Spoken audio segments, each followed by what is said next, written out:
जय श्री कृष्णा। भगवान श्री कृष्ण अपनी बाल लीलाओं में सिर्फ माखन ही नहीं चुराते, अपितु वे अपने भक्तों के हृदय भी चुरा लेते हैं। और उनका प्रिय मास यानी कार्तिक मास, क्योंकि ये मास के अधिष्ठात्री देवी श्रीमती राधा रानी हैं। भगवान को प्रिय ऐसे कार्तिक मास में आज है 25 अक्टूबर 2025 और वार है शनिवार। चलिए हम आज की कार्तिक मास कथा का श्रवण करते हैं। आइए आज की कथा आरंभ करते हैं। कार्तिक महात्म्य 19वां अध्याय। श्री विष्णु मम हृदय में प्रेरणा करने वाले नाथ, लिखू महात्म कार्तिक, राखो सिर पर हाथ। राजा पृथु ने पूछा, हे नारद जी, अब आप यह कहिए कि भगवान विष्णु ने वहां जाकर क्या किया तथा जलंधर की पत्नी का पतिव्रत किस प्रकार भ्रष्ट हुआ। नारद जी बोले, जलंधर के नगर में जाकर विष्णु जी ने उसकी पतिव्रता स्त्री वृंदा का पतिव्रत भंग करने का विचार किया। वे उसके नगर में उद्यान में जाकर ठहर गए और रात में उसको स्वप्न दिया। वह भगवान विष्णु की माया और विचित्र कार्य पद्धति थी।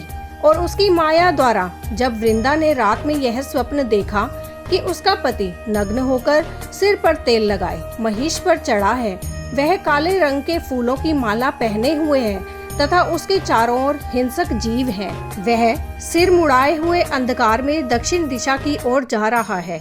उसने नगर को अपने साथ समुद्र में डूबा हुआ इत्यादि बहुत से स्वप्न देखे। तत्काल ही वह स्वप्न का विचार करने लगी। इतने में उसने सूर्य देव को उदय होते हुए देखा तो सूर्य में उसने एक छिद्र दिखाई दिया। वह कांतिहीन था। इसे उसने अनिष्ट जाना और वह भयभीत हो रोती हुई छज्जे, अटारी तथा भूमि कहीं भी शांति को प्राप्त न हुई।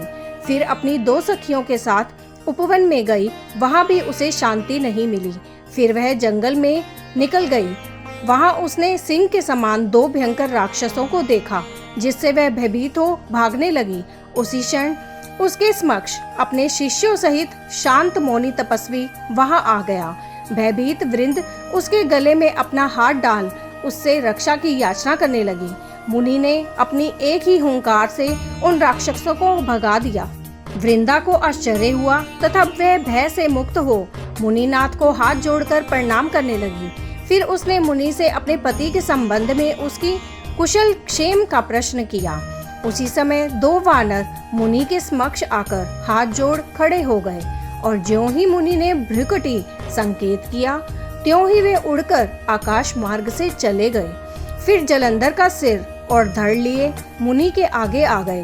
तब अपने पति को मृत हुआ जान वृंदा मूर्छित हो पृथ्वी पर गिर पड़ी और अनेक प्रकार के दारुण विलाप करने लगी। उसके पश्चात उस मुनि से कहा, हे कृपानिधे, आप मेरे इस पति को जीवित कर दीजिए। पतिव्रता दैत्य पत्नी ऐसा कहकर दुखी श्वासों को छोड़कर मुनीश्वर के चरणों पर गिर पड़ी। तब मुनीश्वर ने कहा, यह शिवजी द्वारा युद्ध में मारा गया है, जीवित नहीं हो सकता, क्योंकि जिसे भगवान शिव मार देते हैं वह कभी जीवित नहीं हो सकता। परंतु शरणागत की रक्षा करना सनातन धर्म है, इसी कारण कृपा कर मैं इसे जलाए देता हूँ। नारद जी ने आगे कहा, वह मुनि साक्षात विष्णु ही थे, जिन्होंने यह सब माया फैला रखी थी। वह वृंदा के पति को जीवित करके अंतर ध्यान हो गए। जलंधर ने उठकर वृंदा को आलिंगन किया और उसका मुख चूमा।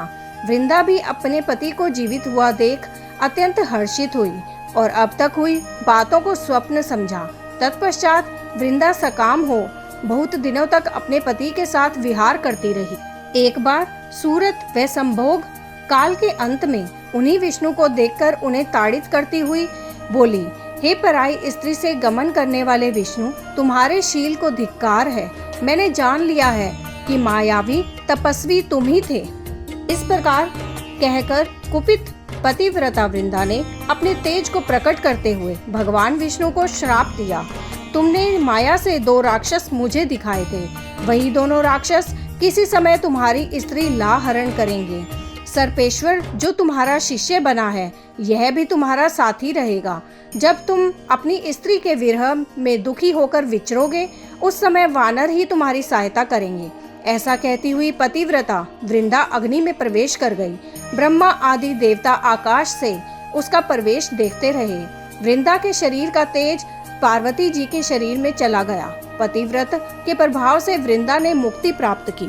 यहीं ये कथा समाप्त होती है। ऐसी ही सुंदर कथाओं का श्रवण करने के लिए आपके अपने चैनल एस्ट्रो नॉलेज को सब्सक्राइब कर लीजिए, ताकि आने वाले वीडियोस के नोटिफिकेशन आपको मिल सके। जय श्री कृष्णा।